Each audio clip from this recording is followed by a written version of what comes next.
do it, I can't be afraid now. Put me on the stage now, I'm ready to rage now. I feel like an animal stuck in a cage and I'm ready to break out. My time, none of you people can tell me to stop. This time, like the last time, you better get ready to race to the top. I'm ready to do this, show you what the truth is. I step on the field, it's time to get real, I'm feeling so ruthless. My time, none of you people can tell me to stop. Lower the lights down, hand over my crown, hand over my heart. I do this for my town, I do this for my crowd. So turn me up real loud. My time, none of you people can tell me to stop. Yeah. So what are you afraid of? Those feelings are made up. Get in the game, your moment of fame, show them what you made of. It's time that we stand up, it's time that we man up. For anyone asking who is the best, we putting our hands up. My time, nothing can keep me from reaching the top. This time, like the last time, I'm moving so fast, I'm ready to rise. I'm ready to throw down, it's time for the showdown. I'm ready to rise, don't be surprised, I'll take on the world now. My time, none of you people can tell me to stop. Lower the lights down, hand over my crown, hand over my heart. I do this for my town, I do this for my crowd. So turn me up real loud. My time, none of you people can tell me to stop. My time, none of you people can tell me to stop. My town, my crown, we know what it takes to be reaching the top. We're reaching the top, we're reaching the top. We know what it takes to be reaching the top. My time, none of you people can tell me to stop. My town, my crown, we know what it takes to be reaching the top. We're reaching the top, we're reaching the top. We know what it takes to be reaching the top. Lower the lights down, hand over my crown, hand over my heart. I do this for my town, I do this for my crowd. So turn me up real loud. My time, none of you people can tell me to stop. Turning the track up, I'll never go back down. Hand over my heart, I do this for my town, I do this for my crowd. So turn me up real loud. My time, none of you people can tell me to stop.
And welcome to the virtual Phoenix Raceway for the first ever round of the Racecraft TV Rallycross series.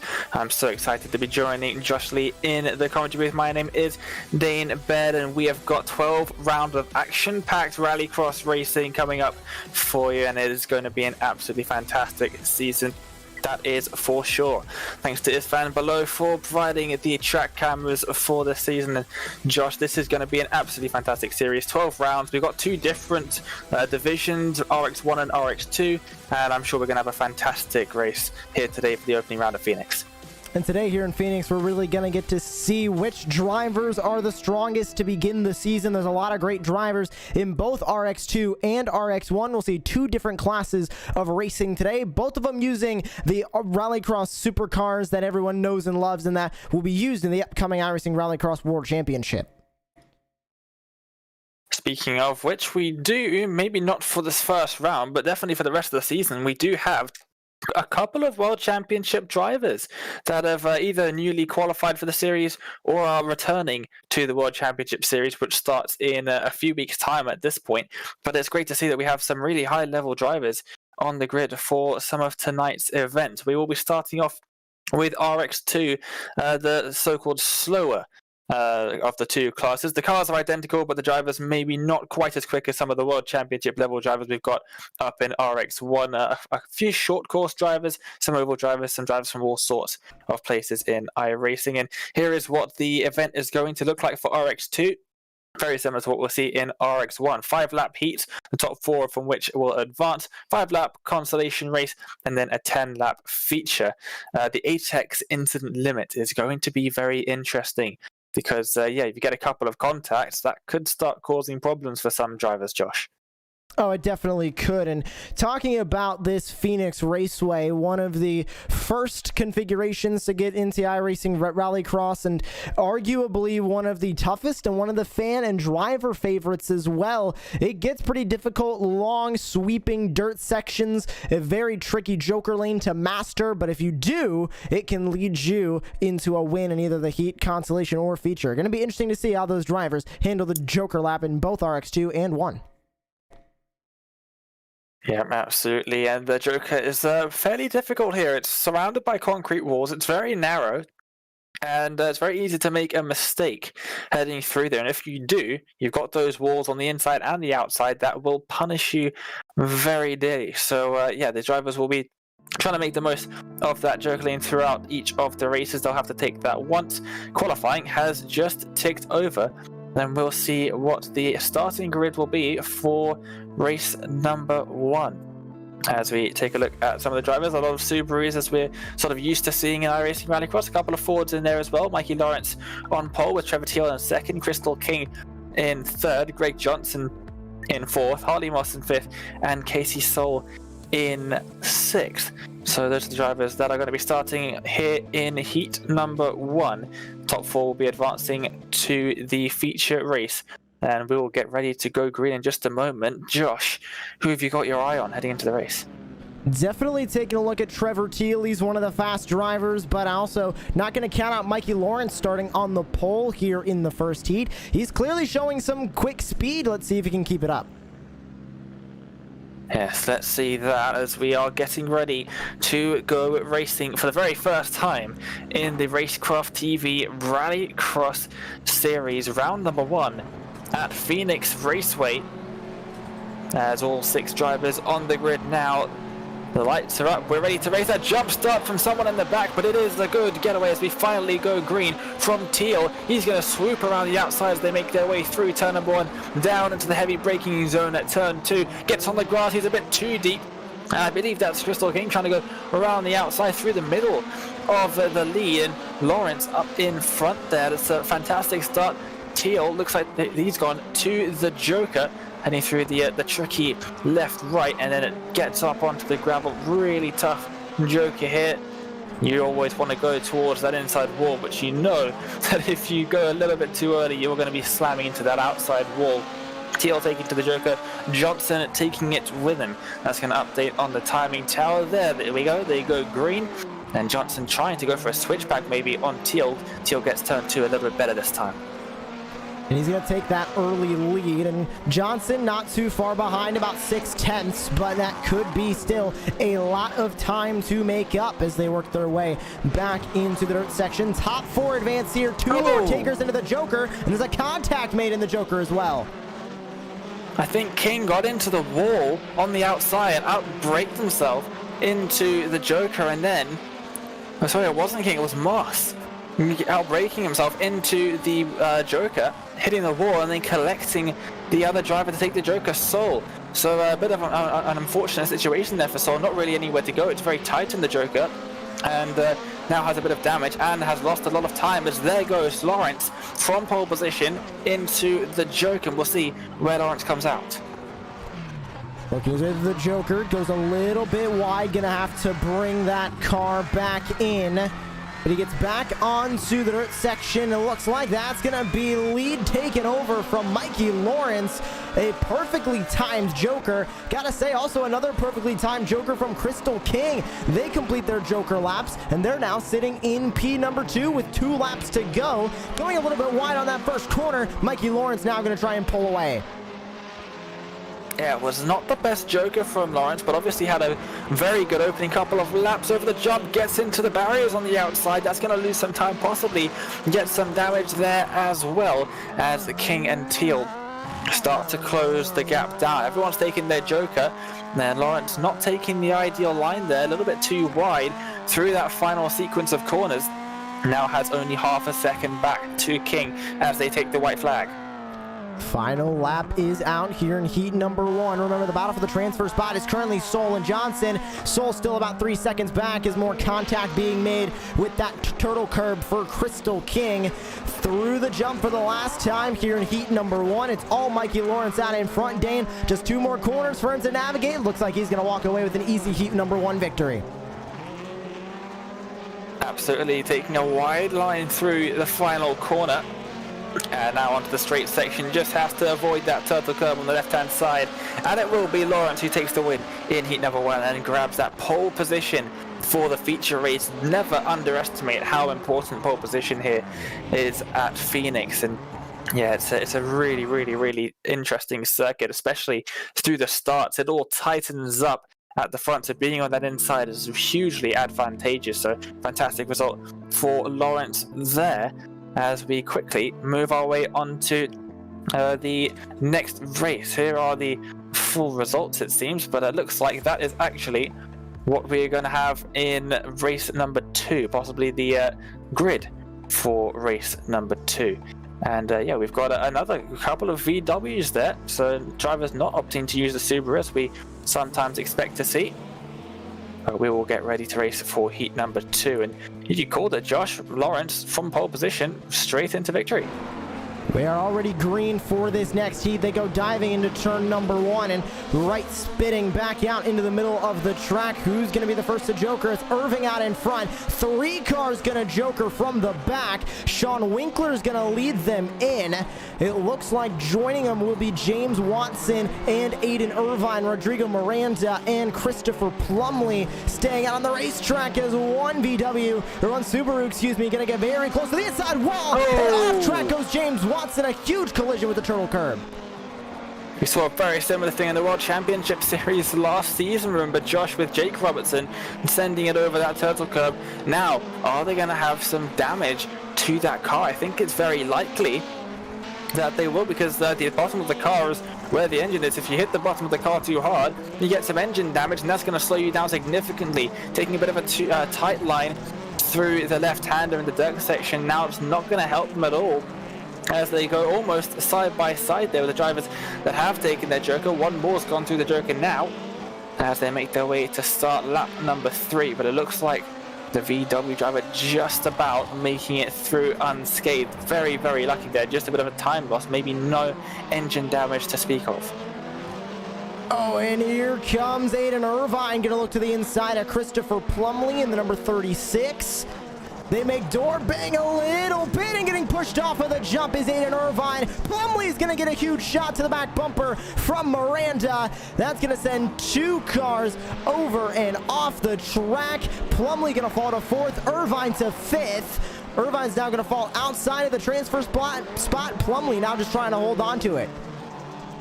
And possibly showing some maybe inexperience in Rallycross with Irvin. Probably should have just gone down to the Joker, hasn't taken it yet, and that would have been a prime opportunity to, with the drivers in front battling it out. So yeah, maybe something to learn for next time for Irvin there, and unfortunately dropping down to 5th position, and at this rate won't make it into the feature straight away, and we'll have to fight it out from the consolation. Looks like we'll only have 1 driver not make it to the feature from the consolation, so that is going to be a very sad moment for them.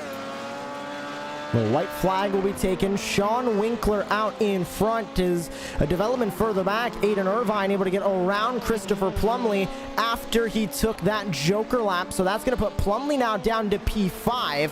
Up into the transfer spots goes Aiden Irvine, and as Winkler comes over the jump, he is looking to walk away with an easy heat victory and make his way into the feature race and start on the outside of that front row. Yep, absolutely doing a pretty fantastic job out there in front. A lovely little lead as it comes across the line now and takes the checkered flag. Moving on to the front row of the grid for the feature race. We'll have the consolation in just a few moments time once everyone gets into across the finish line, and it looks like Irvin has got past Plumley there, so Plumley may be having a bit more damage, and in the end Irvin gets that last transfer spot. So that's a very interesting finish to things. We'll see how the drivers are going to line up for the consolation race in just a few moments time. We're going to get underway. We'll take a look really quickly top to bottom at those heat number 2 results if we can. There they are. Sean Winkler going to take that win. That is second place James Watson. Rodrigo Miranda in 3rd. Aiden Irvine 4th, rounding out those transfer spots, and Plumley down there in the final spot as we get ready now for the consolation. And we are already going to go green for the consolation. It's Casey Soul, Christopher Plumley, and Harley Moss going to go fighting into turn 1. Yep, down into turn 1. Are they all going to make it through cleanly is the question. Just a little bit of door banging there. And who's going to take to the Joker? No one takes the Joker. Oh, it's one person. And that's Moss. Takes to the Joker on the first time by. I'll see what the starting grid was. It was Moss that went into the Joker. Will come out in front, probably not making a mess of the Joker, as Holly did on the first time of asking, almost running a little bit too wide there, but does end up in front by a considerable margin. If the drivers behind start battling too much, Josh, then that might give Harley Moss a very nice lead indeed. And a great lead now for the 13. Remember, top 2 going to advance from this 5-lap consolation. So with Moss now out in front, but he's going to completely miss that tabletop.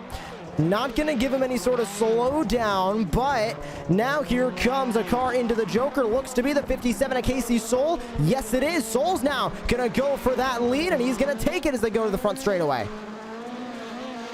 So the battling not slowing him down at all, doing a fantastic job out there at the moment. I was unfortunate in the first race, I believe, to have got caught up in Harley Moss's Joker shenanigans, and yeah, that probably is the reason why Casey didn't end up going through the transfer spot. So now going through the final few corners of the circuit, we'll see how long it takes for the final driver to make it into or down onto the Joker lane. I think the time, the delta is just a little bit too high, and I think Soul might just have this one in the bag at the moment.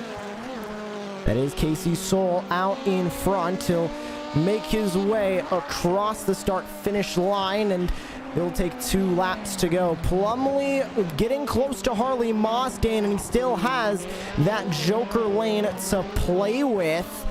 let's see if he is going to be able to make that pass. It looks like he's saving it for the final lap. Now, Joker laps remaining on the timing tower. -1 will mean they'd have taken 1. 0 means that they still have 1 to use. But it looks like Plumlee might not need it. Right down to the bottom, using that grip strip on the bottom, but he's going to go off track.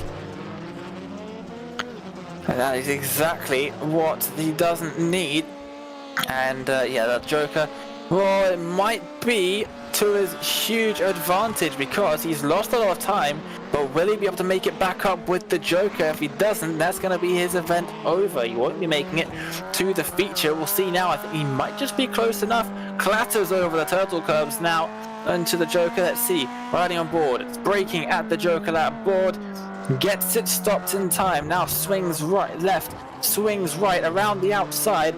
He should have it here. Plumlee all the way around the outside, gets into the wall and still just about has enough speed on the exit to take second place.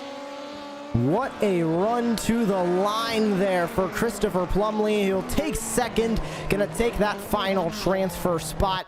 And we now will move on into the feature race of the night. And taking that pole for the feature race, Dane, is going to be that Heat 1 winner of Lawrence. Mikey Lawrence. And we'll grab a look at your full feature grid in just a moment, but we'll grab a real quick look at that consolation results with those 3 drivers who were going battling there. And it was a good battle all the way to the end, but unfortunately Harley Moss is going to go home unhappy. Yeah, just unfortunate choosing the Ford, probably the weakest of the 3 cars. There is a fixed setup in this series. But yeah, the Ford probably the weakest of the lot. Probably not the best choice. I know some drivers do prefer it though. They are all very closely matched, the 3 manufacturers, but VW wins out today in the consolation race. The drivers are in a warm-up at the moment. You'll see them all out on track with each other.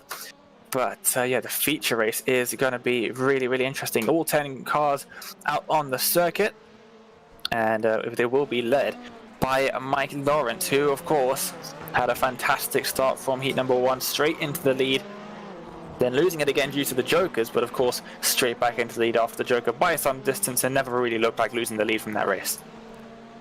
And we're now going to get to see if it will work out for him here in the feature race. It is time to go racing here in the feature. Here's the full starting grid, Dane, as we get ready to go. Absolutely, it is Lawrence on pole, then Aiden Irvin, sorry, not Aiden Irvin, I've got that completely wrong, Sean Winkler, then Crystal King, James Watson, Trevor Teal, and Rodrigo Miranda in the top 6.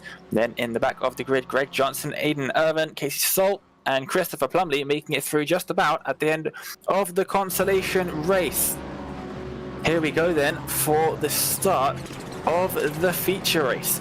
10 laps for the drivers, 1 Joker, and we'll see how they do. The lights are on and we are ready to race for the feature race. And away we go, and it's a fantastic start for Lawrence. He's already head and shoulders above everybody else, making their way through turn 1. There's carnage in the background. Drivers are flipping over the barriers, and all of them land on their wheels. Will they all get going again? Yes, they do. Some drivers might have some serious damage to their cars, but Lawrence with a superb lead out in front already. Fantastic start, he couldn't have asked for anything better, and leads 3 cars into the Joker. It's himself, Trevor Teal and Sean Winkler leading in that pack of drivers taking to the Joker. Then you've got to go to Aiden Irvin down in 4th.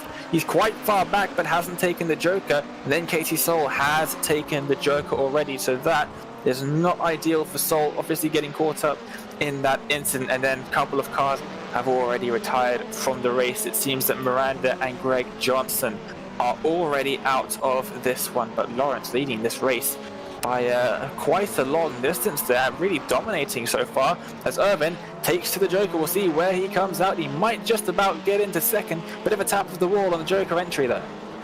He will come out in second. There's Sean Winkler right behind him. We could see a battle between these two. And as they run their way down the front straightaway across the line for 8 to go, you're on board with the 17 of Winkler now. Into the corner he goes. and he's not going to have anything for Aiden Irving just yet. Already using both of their Joker laps, so he's going to have to make a pass under green on the track if he wants to walk away with a second place. But as they work their way through the dirt section, Irving's starting to catch up a little bit to Mikey Lawrence. Yep, he definitely is, as we make our way through the final corner now. And he's Irvin sort of catching up a little bit, but I do think that Lawrence might have just made a mistake. He locks up heading into turn number 1, taking a very wide entry into that corner. A very nice line there indeed. Now heading through the right-hander, so easy to push wide and make the entry to the dirt section more difficult than it already is.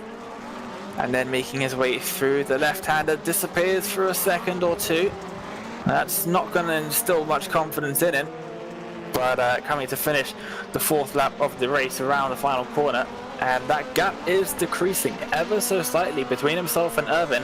We'll have to wait and see if he can stay in front for long enough. But he actually is starting to catch up to some of the back markers. And the traffic here at Phoenix might play a massive role in who wins this feature race. We're going to find out exactly if it will or not as Lawrence goes up across the tabletop. It'll be 5 to go this time by the start-finish line. And the question really is, Dane, will Aiden Irvine be able to get around Mikey Lawrence? Lawrence has been dominant all night long. We saw that in his heat race. He's started on the pole here in the feature, led every lap so far. Is Aiden Irving fast enough to be able to catch up? You can see the gap as they work their way through turns number 1 and 2. Less than a second now. We got to start talking about that third car back there as well, Sean Winkler. He is also fairly close to this battle. There's the top 3 and all the gaps to your race leader, Mikey Lawrence. Everybody within 2 seconds up at the front of this field now. One mistake from any of these drivers up in the front, and they are going to get past. Yeah, absolutely. There's a bit of a gap to some of the drivers further down in the field, but these top 3 sticking with each other pretty closely. So we'll have to wait and see as they come on to lap 7 now. Another lockup into turn 1 for Lawrence, just locking up the rears as they drag along the surface, coming down off of the shallow banking here at Phoenix. But then, of course, heading up through the dirt section, the lap cars getting out of the way quite nicely, as they've not really had any issues with that whatsoever.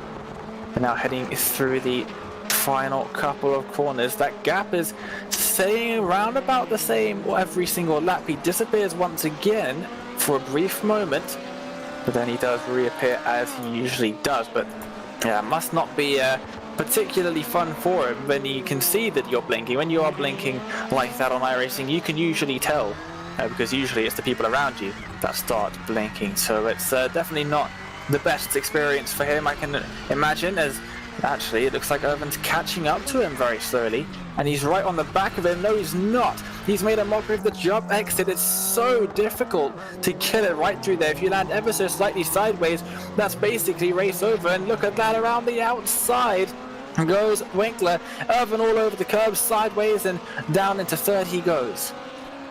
A mistake for Aiden Irvine might have just cost him that second place, and it looks like it did, as now he falls to P3. Winkler now in second. Can he catch up to Mikey Lawrence? Look at that gap now. 2.8 seconds in between first and second. Mikey Lawrence is looking for a walk-off victory here in the feature. He needs one more good lap, Dane, and he's going to walk away with his wish. But it's going to be difficult to be perfect here on this final lap. It's 1 to go. The pressure is on now. He just needs to keep it clean. He has time to lose, but he needs to not push through the dirt section, through the jump area. It is so easy to go off that sideways.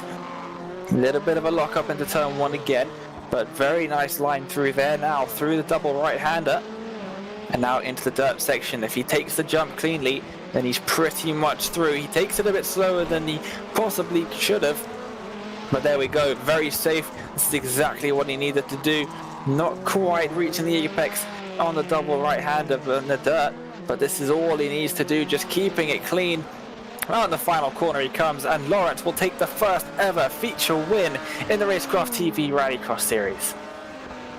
What a dominating performance from Mikey Lawrence to start this new venture, Racecraft TV Rallycross. He's going to walk away with the RX2 points lead at the beginning of this season. And what a run from Sean Winkler to try and chase him down. That 17 was not letting him go there on the racetrack. As we see Casey Soul slam it into the barrier. Christopher Plumley going to do the same as everybody comes across the line.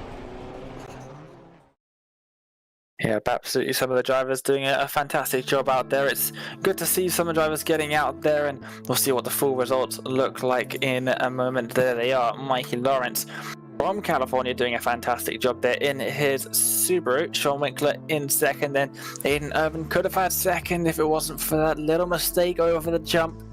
But yeah, what could have been for him? Trevor Teal and Crystal King round up the only 5 drivers that made it to the end of the race on the same lap as the leaders. Casey Soul was a lap down, as was Christopher Plumley. And then 3 laps down, Greg Johnson. James Watson was 6 laps down, and Rodrigo Miranda didn't even make it past the first lap. I think those drivers were all caught up in that incredible lap 1 incident that we saw. That was an incredible lap 1 incident. Now we're going to transition over to RX1, but just unpacking that first RX2 race, Dane.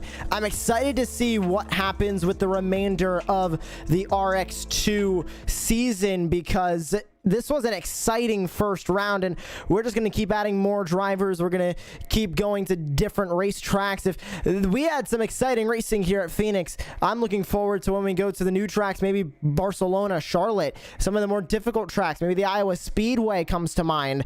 This is going to be an exciting season for RX2, and if that's also previewing RX1. We're going to see some exciting racing there as well. Oh yeah, you can expect more of the same really close racing that we've had here at Phoenix in RX1 in a few minutes' time.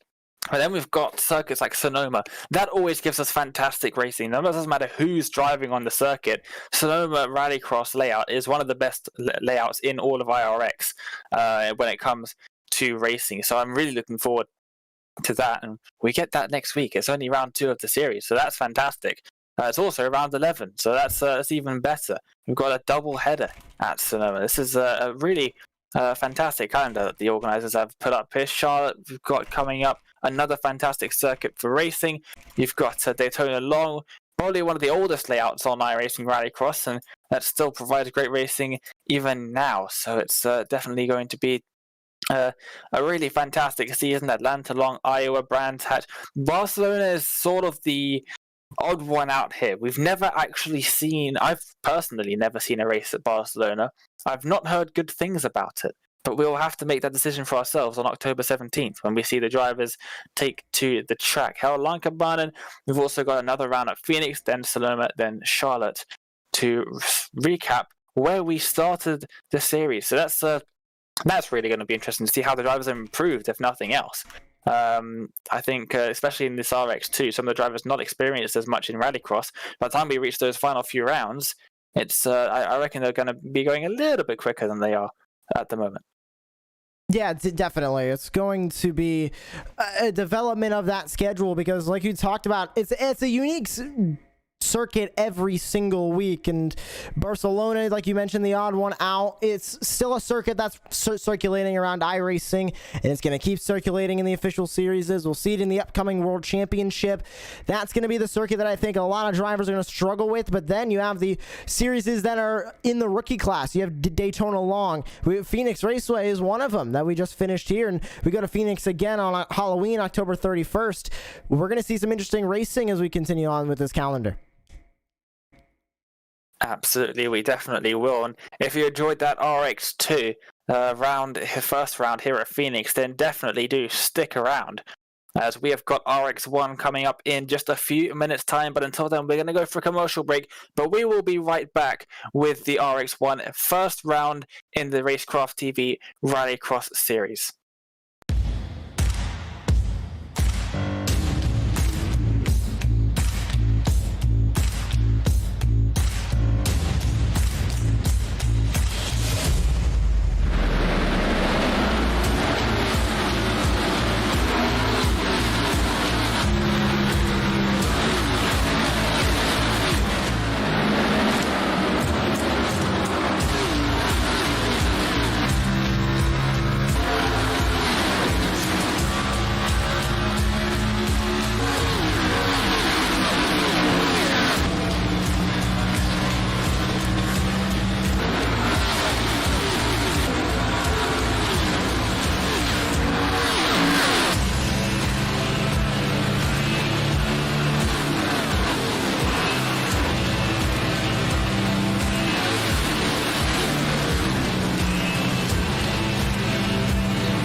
Welcome back to Virtual Phoenix Raceway for the first ever round of the Racecraft TV Rallycross series. We've just witnessed a fantastic opening round in RX2, and we're getting ready to get underway in the RX1 division. We've got some incredibly quick drivers, multiple World Championship drivers on the grid for today's race in RX1. And Josh, I'm so looking forward to this. And there's some really high-level drivers in here, and some drivers maybe not quite World Championship level, but still very quick in their own right. We should see some fantastic racing here today at Phoenix. Definitely think we will. I mean, looking top to bottom, Alex Bergeron's in the field, Keaton Swain, Josh Fox, Bodie Cryer, Daniel Aish, Sindra Silva. It's Garrett Maines is in the field, Jacob Raffas. I mean, it is a who's who of names right now in this field. We're going to see some exciting racing. But first, Dane, we're going to have a quick interview with the winner from RX2, Aiden Irvine. Absolutely, we will get him in for a chat. And yeah, Aiden, you've got a pretty awesome start to the season, I think. You finished third place in the feature and did a pretty good job there. You made a little bit of a mistake at the end there that cost you second, but a pretty good start to the season, I would say. Yeah, for sure. It's I didn't really know what to expect. It's my first time really joining a Rallycross series, and yeah, I think I can't be too mad with the fastest lap in the feature. I just overjumped the jump, and my steering wheel was pointed left 90 degrees for the last 3 laps, so I was just trying to not get past anymore. But yeah, should be fun. Yeah, it's a bit of a learning curve, a steep learning curve, Rallycross. It's definitely I would say it's the most unique form of racing on iRacing. The Joker really throws a bit of an extra element into things. Yeah, the Joker is always. It's just like a mind game to figure out when to take it. And I'm typically driving with friends who want to drive short course trucks, and I'm so used to being mean to those things that I have to remember, like, I can't just pin it over jumps and stuff. But I'll get there. I'll figure it out. Well, I'm sure you absolutely will. We'll see you next time out, I'm assuming, at Sonoma. That's probably one of my favorite Rallycross circuits, so I think you're in for a treat with that one. Yeah, Sonoma's going to be fun. Hopefully I can make it. We'll see what life throws at me, but I'm definitely going to be here more weeks, so I hope to score a win at some point throughout the season. Oh, I hope so too. Thank you very much for joining us here. Is there anything you'd like to say before we let you go? No, I just appreciate you guys putting on the series and live streaming it. I'd love to see more of these going. So, well, that's fantastic. Thank you so much for joining. Hopefully, we'll see you at Sonoma. Appreciate it. See you. Well, it was great talking to him there, and Josh, he did a pretty good job. Very unfortunate with the mistake over the jump, but that is so easy to do. Oh, it is. And you talk about Phoenix Raceway, it's a sweeping turn going into there as well. So definitely is very easy to lose the car there, and not surprising Aiden Irvine did that. And we'll see if anybody does it here in RX1. Of course, these guys have a bit more experience with Rallycross. Most of them have tried to go pro or currently are pro level license in iRacing Rallycross. And with 3 minutes left in qualifying, the first laps are being laid down on this track. Yep, absolutely. Just 2 minutes into qualifying at the moment. Looking at Jacob Raffos as he goes through turns 1 and 2. He is newly graduated into the Rallycross World Championship Series. He qualified on Wednesday. So he's done a pretty great job for himself there. And he is going to be joining a couple of the drivers on the grid here. Alex Bergeron, Sindra Silva, Garrett Maines, all into the World Championship. I believe Adam Alderton might have got in as well, but definitely some really quick drivers in this field. Some drivers that were very close to making it through, like Robbie Larrill. He was up in the top of the World Championship qualifier standings for a while, wasn't he, Josh? And unfortunately, the final couple of rounds, he sort of let that slip a bit. But yeah, he's also very quick. Kieran Forrest is very quick, although his pacing qualifying might not show that. He hasn't been doing too much Rallycross as of late, I believe, but definitely one of the drivers who does a lot of Rallycross usually. Josh Fox, another former World Championship driver, driving for Team Hansen. He's fantastic drivers. So we've got a really stacked grid here of drivers that know what they're doing. Yeah, I mean, up front right now with Rafus. He's sort of the new face that's really quick. Alex Bergeron, he's fast in Rallycross, but he's also known in the dirt oval sector. I mean, Josh Fox now up in third, 36 flat his time. A very quick time out on this track. And down from there, Sindra Silva, another very fast driver. Garrett Maines, Josh Edmondson, Matt Hartley, Adam Alderton. I mean, it is just up front, you're seeing the fast names. It's going to become just a bit of a mystery to know who's going to be up front, because there is so many fast names. We're going to start to really have to guess who's going to be at the front, because some nights it's probably just going to be random. Yep, Rallycross does tend to do that. You can see the fastest drivers up there, race in, race out, and then all of a sudden, bang, something random happens, and suddenly you've got some driver starting from 8th on the grid, up in first, and competing in first. So it's the gaps between drivers in Rallycross is generally at the top, generally very, very small. You don't see huge 2-second gaps like you might see in other series, but in Rallycross, at the top level of Rallycross, we're sort of at the medium top level here with a few World Championship drivers and some drivers slightly slower than them. I think we're going to see some fantastic racing. Qualifying just ticking down to 0. Most of the drivers have already set all of their laps, but it will be really interesting to see how these drivers make their way onto the grid. A much bigger group of drivers for RX1, which means that there will be a lot more drivers in those consolation races, because we're only going to lose 8 of them in the heats that go to the feature, and the rest of them, well, they're going to end up in that consolation vying for 2 places. And those 2 places are going to be important, because we're only going to send 10 cars to the main. And Dane, we're starting heat number 1 with 8. So we're going to cut half of these drivers out of this heat. This is going to be an intense one. Absolutely. Let's take a look at the starting grid then. We've got Jakob Braffos in first position on pole position. Wouldn't expect anything less from him. Josh Fox in second, then Garrett Maines running out the top 3. Matt Hartley, very quick driver, did a couple of the All-Star Invitational events earlier in the spring, I believe. Bodie Kreider in 5th, then Robbie Larrill in 6th. Very active member of the Rallycross community is Robbie. Then we've got Kieran Forrest and Trevor Teal. So yeah, we've got 8 drivers starting this race. Only 4 of them, as you just said, Joshua, are going to make it into the feature. So this is going to be a much more competitive race, I would imagine, than what we've been seeing in the RX2 category, where we're only losing a couple drivers, and then even so, only 1 driver ended up not making it to the feature. So we'll see now as the drivers are just getting ready. They do like to do this, especially in Rallycross. I find it a bit funny. The top level drivers, they seem to just wait until right at the very end before they pop onto the grid. It's almost a competition to see who can grid up last. Well, definitely winning that competition is going to be Jakob Braffus, Josh Fox, Trevor Teal, waiting on that clock about to expire for gridding time, and we are about to go racing, and this is it. 2 drivers not going to make the grid, but we are underway. And it's a good start from Fox on the outside. Now let's see if they all make it through cleanly, unlike what we saw in the feature in RX2. Yes, they do. A fantastic clean start there from the drivers. Raffos just about making it through. A little bit of contact between Josh Fox and the 14. As we're going to see who makes it into the Joker now. It's the Rill and I think a couple of other drivers as well. Hartley making his way at the back of the field that haven't taken to the Joker. But taking the Joker, it looks like Raffos, Cryer, Forrest, and Larrill, who's going to come out side by side with Fox, and off into the barriers he's going to go. There it is, just a little bit of a tap to the barriers, gets it in reverse and gets going again. Bit of contact with Fox, and a bit of exaggerated contact really. Fox, the contact between the 2 of them, just sending Larrill off into the barriers. Very unfortunate for him, but I don't see a way he can recover from that sideways of the jump as Raffos. Multiple more cars going to come into the Joker, Josh Fox being one of them. Here's the battle as they exit the Joker lane.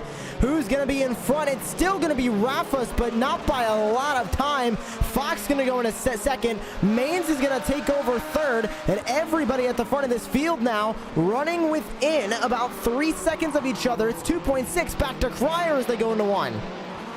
Another tap for the wall for Rafos. We saw this in the World Championship Qualifier Series, Josh, where it seemed only the set esports cars and all of the set esports cars would tap the outside wall at turn 1 every single time. Give a little bit of a tap to the safer barrier.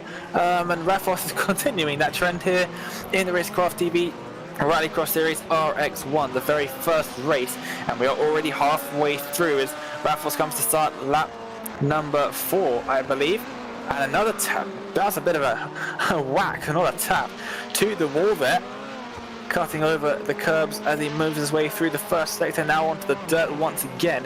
He's got that gap to Josh Fox, very secure indeed. That looks like a small gap, but it's pretty big in Rallycross terms. As long as he keeps online, he should be able to take this race win.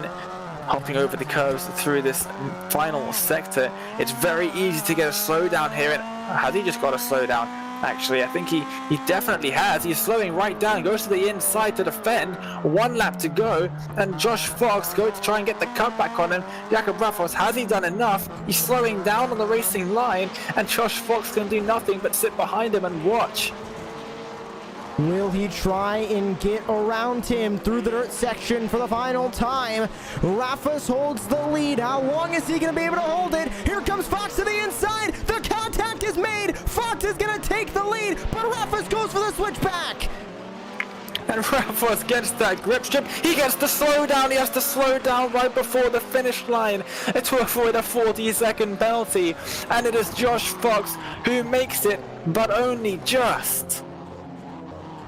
What a finish there, Dane. Rafos looked like he might have had that win, but then the slowdown comes in, and that knocks him out of the heat win. He'll still make it into the feature race here from heat number 1, but as we look at the results, that top 4 will move on. Garrett Main's gonna barely make it in, but Cryer, Laurel, and Forrest, and Trevor Teal, who did not take to the grid, also will be starting in the consolation tonight. Yep, absolutely, and you can see confirmation of the results up on the screen there, and it's very interesting stuff there. Kieran Forrest a lap down, Robbie Laurel in 6th, but yeah, it's definitely going to be interesting to see those guys in the consolation race. Yeah, that's going to be a very interesting race. Here we go then. Is it 2 or 3 times? I can't really remember. But multiple world champion on the dirt oval side of things. Alex Bergeron starts on pole position here in heat number 2. Sindre Silva, world championship driver in 2nd. Josh Edmondson in 3rd. Adam Alderton in 4th. Jason Hook in 5th. Then we've got Keaton Swain in 6th. As we are getting ready to go green, Daniel Ash will start in 7th. Another 7-car grid, and we go green once again. Who's in the middle? They got a fantastic start as they make their way up through turn number 1, now into turn number 2. Oh, it was Alderton who got a fantastic start there, getting the inside line and almost forcing Silva into the barriers. I would expect some of them to take to the joke on the first time. Bergeron goes, Alderton goes, Silva stays out, and it looks like it's going to be Hook who joins him out on the circuit, and it is Swain who makes his way into the Joker to follow Bergeron and Alderton. But Silva, Hook, and Aish all stay out. Edmondson didn't take the start, it seems. No, actually, Edmondson did come into the Joker lane there. A bit of a timing issue, ranking him 1 lap down, but he was the other driver that came into the Joker, and Alderton slams the barrier, and he's going to go off track. And that is absolute disaster for him. Some of the drivers taking the Joker, they're going to take the shortcut. It seems like a long cut because they go around the outside of the final corner, but it is shorter. And now this is Jason Hook going around the outside for DGR, and look at that, all the way around the outside he goes, and that is a very nice move for him. He is now up into 4th place. Here's the battle for the lead up front. 3-car battle. Edmondson able to get around the spinning number 27 of Adam Alderton, who has since fallen outside of the transfer spot of P4. Sitting on that transfer is now Sindre Silva. Bergeron coming over the jump, gets a little bit loose, but he keeps it on the track. And as he works his way, working that grip down the inside line, into the Joker goes Silva, into 2nd goes Silva, make that the lead, make it side by side. And that was an awesome move there from Silva. He's now just about got up in front, so clear air proving paramount to his success at the moment. But is he going to be able to hold on to it? We only have 1.5 laps to go for Alex Bergeron to try and make something work. We saw that it is possible, and that Silva sideways off the jump, not quite sideways enough for Bergeron to take advantage. He's going to try to slide his way up the inside into the final corner, but I don't think he's managed to get there, and Silva's going to get a fantastic exit now. On the grip strip he goes, and he shoots off into the distance, a couple car lengths ahead now as they move on to the white flag, the final lap of the race. With 1 lap to go, this is going to be a test of Alex Bergeron. Is he going to be able to get around Sindra Silva? Silva with a commanding lead now as they go over the jump. Bergeron about a car length back. It's not going to be enough, and as they come back to the dirt section, Bergeron's going to make one final effort for it. Is the door going to be open? He tries to slam it open.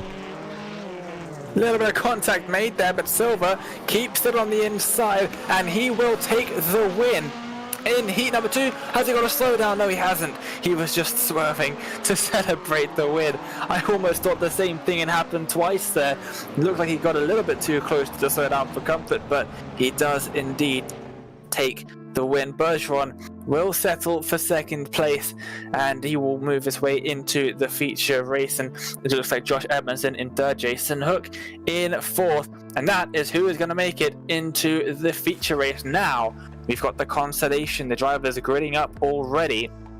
2 drivers to the feature. We've got 5 laps coming up. Bodie Cryer, Daniel Aish. Then we've got Robbie Larill, Adam Alderton, Kieran Forrest, Keaton Swain in these 6 cars that will be starting on the grid. Only 2 of them will make it through. Trevor Teal in 7th. He'll line up right at the back, but as I just said, Josh, only 2 drivers will be making it through. Those top 2 spots are going to be fiercely contested for. You're exactly right, and we already have 8 going into the feature. I mean, you talk about these names. Adam Alderton could be eliminated, Kieran Forrest, Keaton Swain, Robbie Larill, Bodie Cryer, and Daniel Aish are going to start in those top 2 spots already, so they're going to have to defend all they possibly can here in the LCQ. Absolutely. Let's wait for the lights.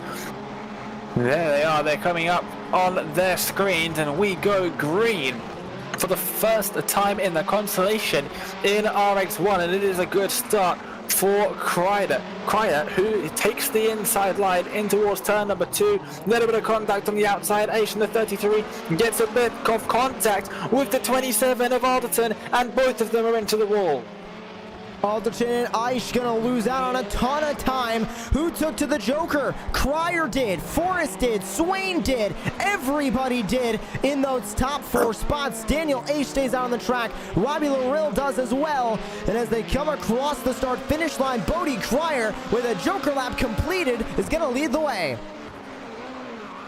Absolutely, I think Aish is the only person who didn't take to the Joker, so we'll have to wait and see what he can do. There was some massive contact out of turn 2 into turn 3, and 2 cars sent into the barrier on the outside, but Cryer definitely in one of the better positions out of all of these drivers at the moment.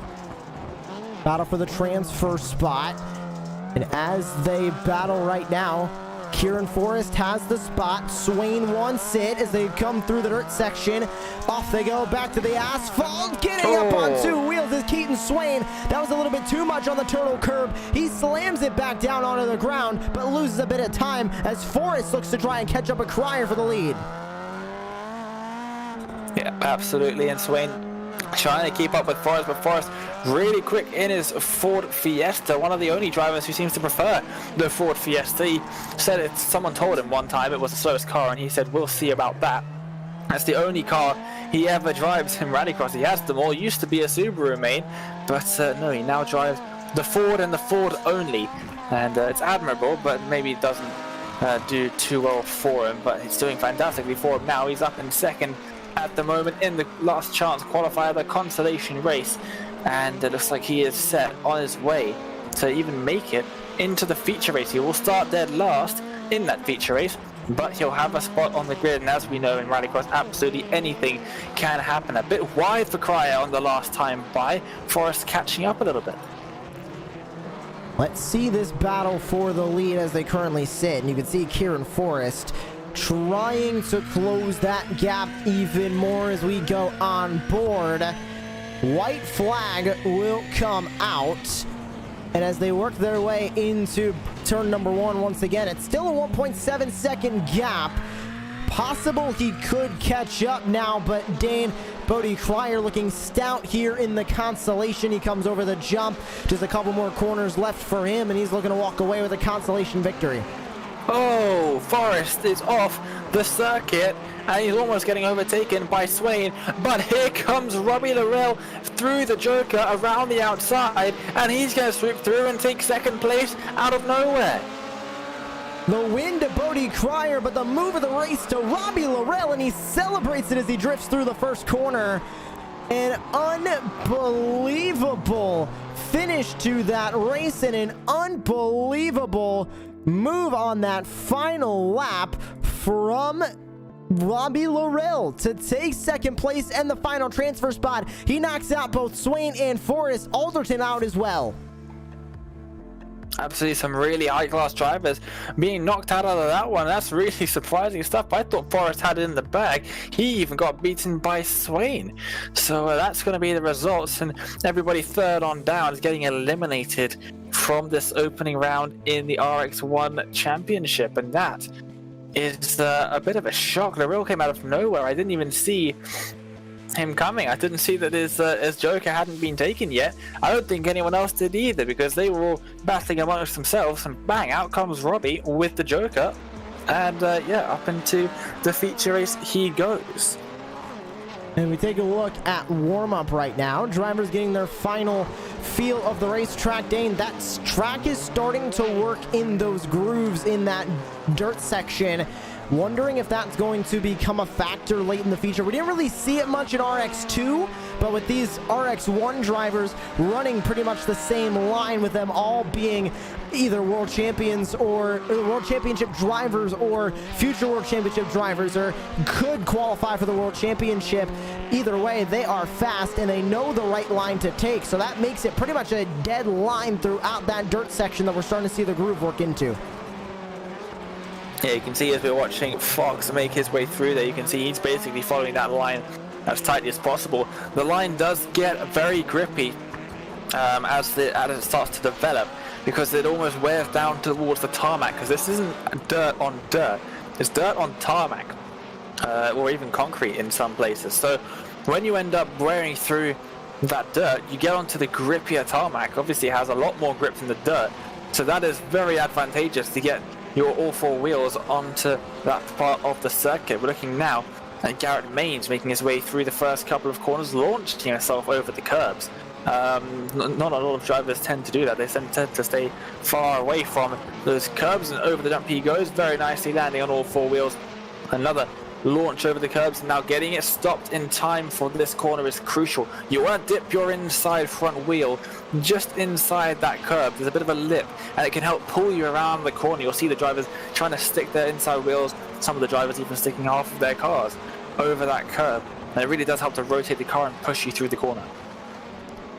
20 seconds left in warm-up. Everybody getting the final laps in that they can during this period of warm-up, and with 10 seconds left, we're ready to go racing in the feature, Dane. And the first one of the season, we're going to get to see who is fast and who is going to be championship ready when we go through the point standings. Oh yeah, absolutely. It's going to be the first sight that we see of who is going to be right up there at the front. We can have a pretty good idea just from the names, but yeah, this is the first time we're going to see them all out on track together in the feature race, the 10 of them, and we will see after 10 laps who comes out on top. This is going to set the tone for the entire season, I think, and it will be Josh Fox lining up on pole position alongside Sindre Silva. Jakob Raffos, Alex Bergeron, and Matt Hartley will be on row 3, on row 2 even, with Josh Edmondson and Garrett Maines in 6th and 7th. The final row, Jason Hook, Bodie Cryer, and Robbie Laurel with that last lap joker to get his position from the consolation race. Almost everybody on the grid already. We're just waiting for, guess who? It's Jakob Raffos we're waiting for. And there he pops on to the screen at the last second. The lights are on. We are ready to race for the first time in the feature race in RX1. They're held for a long time, and we go green for the first feature race of the season. A great start from Fox as he makes his way through turns 1 and out into 2. Sindre Silva's been left on the outside, hung out to dry, just about manages to get in front of Rafos, who's still side by side with its Matt Hartley there. Josh Fox into the Joker. Who else has decided to join him? Garrett Maines has joined him. Alex Bergeron has joined him. Sindre Silva has not. Neither did Jakob Rafos. These two incredibly quick drivers, current World Championship drivers, on their own are not taking the Joker. So they're going to have some fresh air. We'll have to see when they take their Jokers where they come out, as there's chaos behind somebody almost into the wall, managing to just about keep out of it. That was Bodie Cryer that went off there in his number 5 machine, but Fox leading the way, already taking that Joker Dane. That's going to be super important because now he can defend on the racetrack. Everybody pretty much in that top 3 all have taken to their Joker laps. And now, as they run up at the front, Sindre Silva comes in, but he's not going to be able to overtake Josh Fox. He's right on that back bumper as they work their way past the start-finish line. And Rafos will see this on his relative, and he'll know he does not need to come down to the Joker this time by. He's going to let them battle for a couple laps and then reevaluate in a few laps' time. He is not going to be taking his Joker on the next lap. I can almost guarantee it, and I am wrong. He has just taken to the Joker. These two battling it out. A little bit of contact with them over the jump, and here comes Rafos around the outside in the Joker. Let's see where he comes out. I think he's just about going to be behind. Comes out now, and he's side by side with Maines. They go side by side into the first corner once again. Rafos trying to hold his own against Garrett Maines. He'll slam the wall, covers off the spot, makes contact. Rafos goes spinning through the corner. He'll save it. Now with the mirror full of Bergeron. Bergeron sends it up the inside. Maines gonna get by for 3rd, but Alex Bergeron now trying to fight Rafos for 4th. Almost getting through there. Rafos closing the door nice and hard, right in his face as they entered the dirt section for the 4th time. Fox with a little bit of a gap now to Sindre Silva. This is going to be the main battle for the lead. Nobody else really within Joker distance, nor within striking distance. Maines probably not going to be able to catch up to these guys. We'll have to wait and see now as Fox leads Silva as we reach the halfway distance. Fox disappears for a second, but he's back now. Silva heading through the dirt section, trying to make his way through, and there he goes up the inside, gets his wheel dipped into the curb. The two of them make contact, and Silva gets in the grip strip, and away he goes into the lead of the race. What a lead change out at the front of the field. Sindre Silva to the front. Fox now to P2. Can Fox come back? Here comes Garrett Maines now to join this fight for the top spot. But Silva so quick through his heat. He won heat number 2. Looking to win the feature now. He'll come to the line this time by. Take 4 to go. Goes a little bit wide off of that dirt section corner. Hugging that inside line again through the dirt. But as that groove starts to work in, Silva still using that grip strip that's down on the bottom of the racetrack to continue to pull away from Josh Fox, as one car going to get towed in the back. That looked to be Matt Hartley. It's Rafos.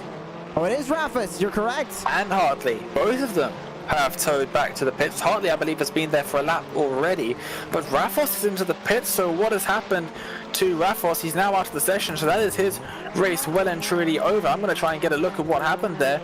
He comes through the dirt section, and maybe it's a technical failure, but he's just stopped on the circuit and retired from the race. So unfortunate stuff for him, but out in front it's still Silva. 3 laps now to go here in the feature race.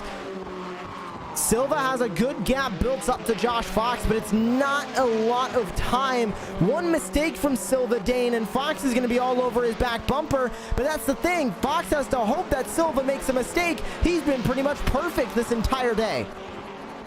Oh yeah, absolutely. If there's one person on the circuit that's not going to make a mistake, I'd probably put my money on Silva's. Fox slides it out wide a little bit, and there is a mistake from Sindre Silva, so I'll try not to give him the commentator's curse again. But yeah, with the 6/10 lead, as they come across the line. He's very consistent as well. He's only a 10th off his fastest lap of the race.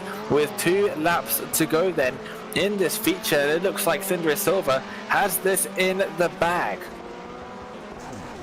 Yeah, like you mentioned, 2 to go, and Silva just so strong. We know he's strong, and we've seen him in the iRacing Rallycross World Championship. We've also seen Josh Fox there, but it looks like here at Phoenix, Fox has his number taken by Sindre Silva across the line. 1 lap to go here on Racecraft TV and Racecraft TV Rallycross, and it's Sindre Silva leading the way. And that gap is extending. He's not only staying on pace with Josh Fox, one of the fastest drivers in iRacing Rallycross. He's extending his advantage. He's almost doubled it as he comes on across the jump for the final time. A bit of a hard landing for Fox in the background, but Silva doing absolutely everything right. He comes around the final corner now. He just needs to get that grip strip lined up, not cut the corner, and there he goes. He's going to weave across the line, almost making contact with the timing beam, but it is Sindre Silva who takes the first ever win in the Racecraft TV Rallycross Series RX1, and it's fully deserved. He did an absolutely fantastic job. What a win for Sindre Silva. Had a good year in the qualifying series that ended last week, and to come in now, first round of Racecraft TV Rallycross, and he's going to walk away with the lead. An amazing job by Silva to walk home with this win, and an amazing job by a lot of drivers. Josh Fox comes home in second place. A great run for Hanson Williams Esports. Yep, absolutely. Just having a look at some of the drivers running their way around the circuit now at very slow speed, just waving out the window probably to one another, seeing how they're doing. But yeah, absolutely fantastic race for Sindre Silva and some other drivers as well. Garrett Maines taking the podium, the final podium spot. Josh Fox, he didn't take part in the qualifier series, so he's not going to be returning to the World Championship this season. But yeah, he's done a fantastic job up there in second, as we would expect. Very quick driver indeed. Garrett Maines, of course, in third. Alex Bergeron, newcomer sort of to Rallycross. He's obviously a fantastic driver in the dirt oval scene, but Rallycross, we've not seen too much of him, although he has qualified for the World Championship Series, so we'll see a lot of him in that, I am sure. Yeah, just reminded me, Josh, look in the interview waiting area. We've already got a couple drivers. They're absolutely on it today, not only on the track, but off it as well. So yeah, Josh, what do you think? Who should we go for first? I think there's only really one place we should start. We're gonna start with the winner, Sindre Silva, and he'll be standing by with you, Dane. Such a dominant day in both his heat and the feature. He's up here in the booth with us now. Well, Sindre, welcome. Congratulations, first of all, first round in the new series, and well, you did pretty much everything right there, taking the win for the first time in the feature. Yeah, it worked out. I was behind Josh Fox there. We missed a little bit on the Joker strategy. I thought I had him, but yeah, I needed to overtake him on track. And luckily for me, he did a little mistake, so I could just go past him. And then holding him up, not holding him up, but just keeping him behind you for the rest of the race. He's obviously one of the quickest drivers out there. And you made it look pretty easy out there, extending the gap near the end as well. If you had to look at the drivers that participated tonight, out of all of them, who do you think is the biggest threat to you out on the circuit? It depends. Like, you have Garrett Maines, he's top 10 from the World Championship last year. But of course, he has not put down those hours that myself have before this pro queue and stuff like that. So he's kind of one of the biggest competitors. But yeah, if he gets more practice, it's going to be dangerous this season. Yep, yeah, he actually absolutely is. Josh Fox as well, not qualifying for the World Championship Series, I believe. I could be wrong on that. But Alex Bergeron as well, some of the really, really quick drivers in this series. Are you going to be using this as sort of preparation for some of the World Championship events heading into the World Championship in a few weeks' time? Both that and just getting used to everything. Like, of course, I am used to it, but just getting the small little preps for everything and just trying to maximize the potential that I can have this season in the World Championship. So yeah, it's just a platform for me to practice and see other people's pace and things like that. Yeah, that's definitely a valuable tool. Well, Sanjay, thank you so much for joining us here on Racecraft TV. We thank you for joining us, and we'll see you next time out at Sonoma, I believe. But before we let you go, is there anyone you'd like to give a shout out to? I want to give a big shout out to you guys and to Josh Edmondson and those people for making this league come true. I want to thank all our sponsors in Fox Gaming. We have Power, Adidas, Örskog Sparbank, and Nocco for supporting the team and just making this possible to race out there. Well, thank you very much, and we will see you in round 2 at Sonoma. Thank you, guys. It was obviously great to see to hear from Sanjay Silva. He did a fantastic job out there in the feature. And we'll transition over to Josh Fox, driver for Hanson Williams Esports, joining us here in the booth now. Josh, it just wasn't meant to be today. You led a good bit during that feature race, but ultimately Sindra Silva able to get by in the Joker lane. What did you need out there on the track to grab that win? It was a good run for Sindre, and yeah, it was really just I think it was lap 4 or 5. I overjumped the jump a bit, and it put me offline for the whole dirt section. And Sindre did good. I opened the door just a bit, and he got by in there. So props to him. And moving forward now, you're going to start off second in the point standings. How important is that for you in running for that championship? Is that important to you and your team, especially with the World Championship on the horizon?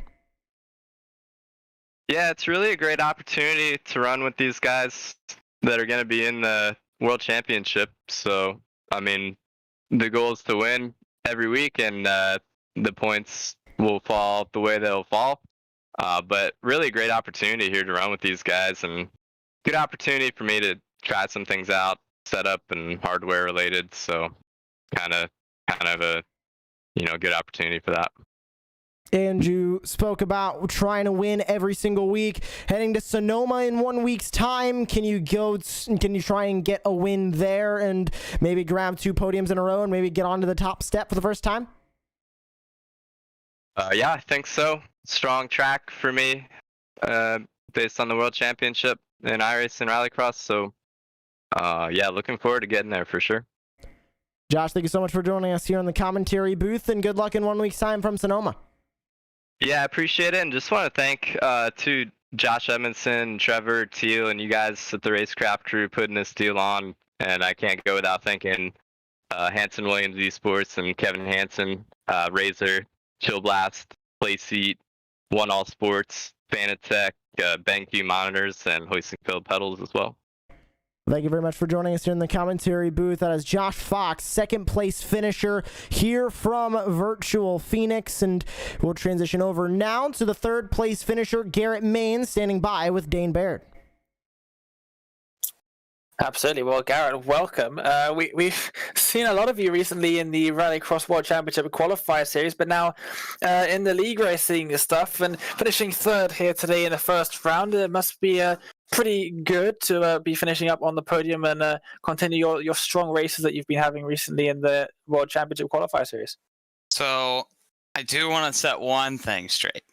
This is my first race back in a while. My teammate was running the World Championship qualifiers. I kind of wish they'd let me run them because I needed it. I am washed up, but definitely very good to be on the podium in here. I know there's a lot of really fast guys and people have come a long way, so I'm trying to get the Subaru setups where they need to be because I've been the Beetle guy forever, and I've had it kind of done with how those races shape out for Beetles.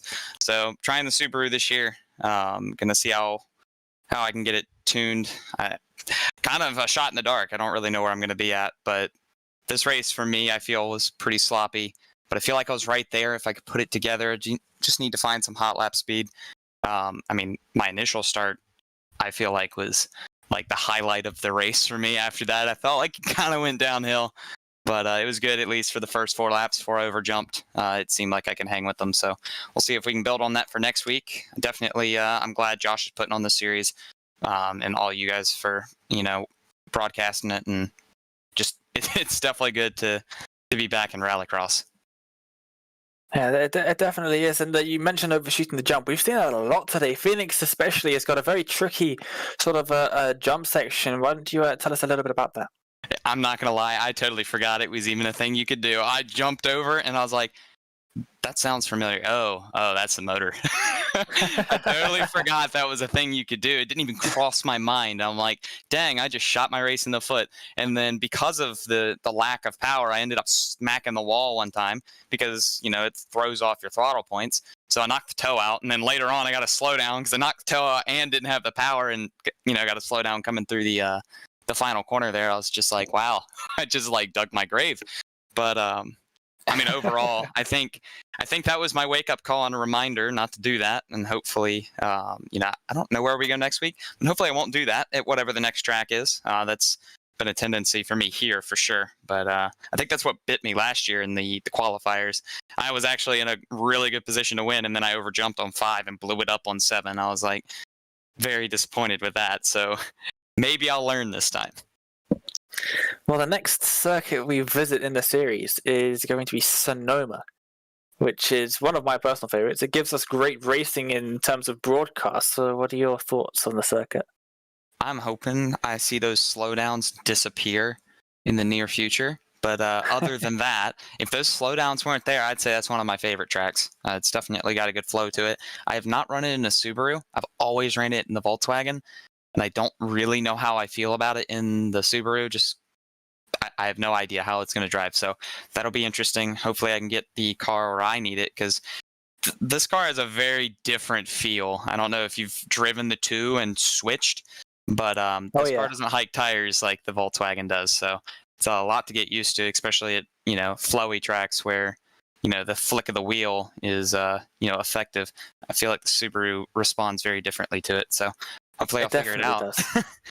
Yeah, they are very different cars, and people always seem to think because they're always fairly equal, I would say, in terms of performance, there's not too much separating them. People always seem to think that they're very similar to drive. They are really not. When I was qualifying for the iRacing All-Star Invitational at Charlotte, I was originally in the Subaru and switched to the Volkswagen halfway through the qualifying stage, because the Volkswagen just worked a lot better for me at that circuit. They definitely do drive very differently. So yeah, I definitely get what you mean. Switching from only doing Volkswagen to now switching to the Subaru must be a real challenge. Yeah, and one of the things for me is I'm running this to prepare for the World Championship, and I know we're not going to have the option to switch, or if we do, it's not going to be on a regular basis. I think maybe we get one switch or something if we decide we want to change. I don't know the deal though, but I know last year I ran the Volkswagen, and the problem that I ran into, because the rules had changed. The year before, qualifying was worth basically nothing, and heats were worth basically nothing. It was all about making the feature. And the Volkswagens had an okay shot depending on what heat you ended up in, because you had pace in that, just the way that they, allowed the track to wear in. And if you made the feature, you had a shot at the win. And, last year that all changed. We had fresh tracks to start qualifying, which was a, oh shoot for anybody in the Volkswagen from the get-go. And then it was far less points to make the feature. It was actually relatively reasonable for qualifying points, for heat points, and then for feature points. But with that being said, the Subarus have a slight advantage, and in the World Championship, that slight advantage in qualifying was enough to keep me out of the points every time but one. And so I'm going to try my hand in the Subaru and see if I can learn it, because I feel like I'm kind of hurting myself going with the Volkswagen. I barely stayed in the series last year with it. I think I was the only non-Subaru driver to do so. So fingers crossed, I guess, that I can figure it out in the next couple of weeks.